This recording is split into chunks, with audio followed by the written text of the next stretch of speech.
Plans are available on AvTims.com. Download your plans, heat up your glue guns, and let's get building. Cut out your shapes using an X-Acto knife. We're currently working on pre-cut kits. Hopefully they'll be available on AvTims soon. I like to use a lot of Scotch tape to hold down my parts while I cut them out. If you use a pencil and trace the lines, it makes a nice little indentation in the foam. I love Dollar Tree foam board. You can then color this with a marker later. To get that scale curved look of the GB, we use these paper tabs and we round the foam. Before rounding, we have to remove the inside paper. Most of the time the paper comes off easy. If not, mix 50% water and alcohol, wet the paper you want to remove, and it'll come right off. There's a good strong looking tab. Before we curl the fuselage, let's glue that rudder down. Remove the paper from the inside, apply a liberal amount of hot glue, and hold it down till it cools. If you haven't already, this is a good time to cut the 45-degree hinge. Here goes the fun part. Start working on the edge of a table. Work the foam back and forth on the edge of the table. You want to kind of beat up the foam. Lay it flat, see how you've done. Go back and do it again. Keep going until you get a nice curve. I like to glue the bottom seam first. Then continue curving it and working your way up. The updated plans have a blue crease line. Make sure to fold that in both directions. It'll give you a nice sharp rudder. When you're ready to glue the top tab, do it in 2 steps. Lay a bead of glue right along the edge of the foam. Hold it in position until it dries. Then lift the paper flap, put in some more glue, and secure the paper flap. Here's a picture of the first prototype when it was complete. Check out Jason from New Jersey. He made an amazing looking fuselage. Let's take a look at the wing. After you have it cut out, you're going to want to cut a 45-degree angle bevel on the leading edge. You're also going to want a 45-degree cut your aileron hinge. I like to take a little sliver of foam out so that my aileron swings freely. Before we curve the top of the wing, I take the plans, switch sides, and trace them with a pencil so that way I've got something to color later. To get that beautiful wing camber, use the edge of the table and lightly curl the top foam. Don't forget to remove the paper from the inside part that you want to curl. Use a liberal amount of hot glue and glue down your spar for each side. Now gently, ever so slowly, a little bit at a time, fold your wing over, making a nice round leading edge. Dry fit this several times. You may want to mark it with a pencil and then go ahead and glue it secure. To attach the wing halves together, we use packing tape, popsicle sticks, and hot glue. Place the roll of packaging tape under one of the wing tips to make a nice dihedral while you're gluing it. Fuselage part 2 is easy. Just go ahead and remove the foam from the inside, curl it on the edge of a table, and glue it up. You want to dry fit your wing and leave it in there while you attach fuselage number 1 and 2. Once all your tabs are glued secure, you can glue in your wing. Fuselage part 3 is fun. You're going to curl this around, glue it to itself, then attach it to fuselage part 2. I glued the paper tabs on the inside. I recommend gluing them on the outside. This entire part is going to be covered by the outer cowling anyway, so it really doesn't need to be that fancy. Fuselage part 4 no longer has the paper tabs. Just round it, glue it to itself, hold it in position on the fuselage, and hot glue it securely in place. For the nose cowling, start with part 1, curve it around, hot glue it to itself. Use the paper tabs to secure part 2 to part 1.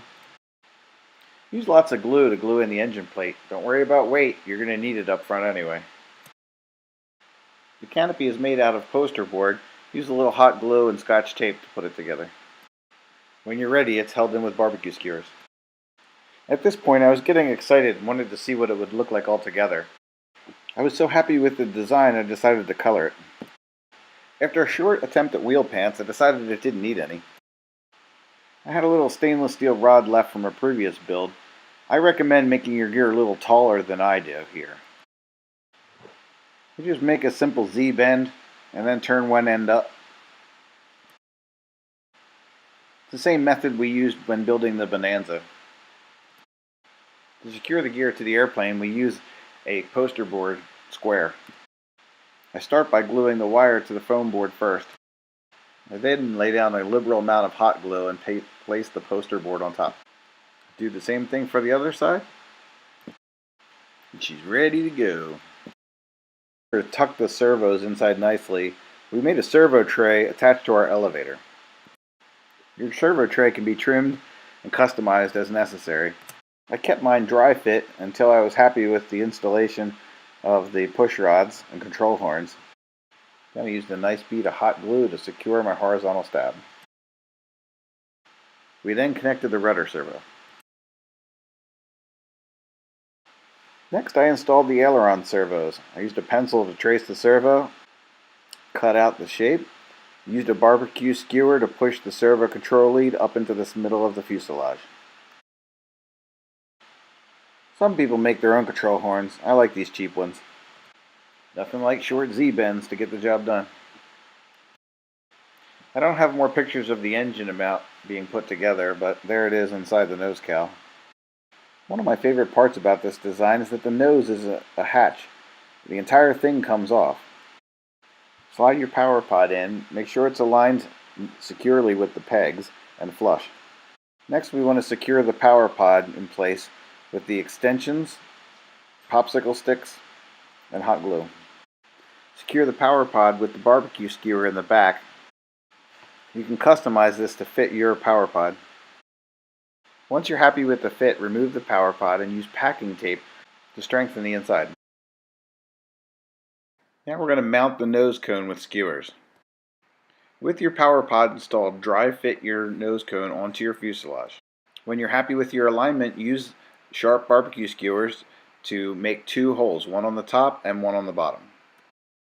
Use squares of poster board to reinforce the holes inside the nose cone. It's also a good idea to reinforce the holes on the fuselage. Now you're going to be taking this nose cone on and off a lot, so you want to make it a little easier to get those barbecue skewers all the way through. We're going to use straws. If you cut them at an angle and hot glue them in place, you should be able to run your barbecue skewer through easily. The straw I was using was a little flimsy, so I used another piece of barbecue skewer, hot glued to the straw to support it. Now you should have a nice tight-fitting, easy removable nose cowling / hatch. I found adding a small servo extender to the throttle linkage on the receiver made it a lot easier to install the power pod. You can move your battery forward or backwards as needed to get the proper CG. While building our Bonanza, we discovered that hanging an airplane from a peg mounted to the aircraft was wonderful for finding the center of gravity. The CG peg is actually indicated on the plans. You can also color it red and you'd hardly even notice it. With one hand you can instantly see where your CG is. Looks like I need to move the battery a little farther forward on this one. I've never used Mod Podge before, but I'm going to use it on all my models from now on. It gives my airplanes a beautiful look. It also helps the airplane to slip through the air like something I've never seen. Well, that wraps up our GB R1 Racer build. I'd like to invite you back to our website for another build, but I think our little girl Marissa does a much better job. Take it away, Rissy Roo. Visit AvTims website for more videos and click like on Facebook.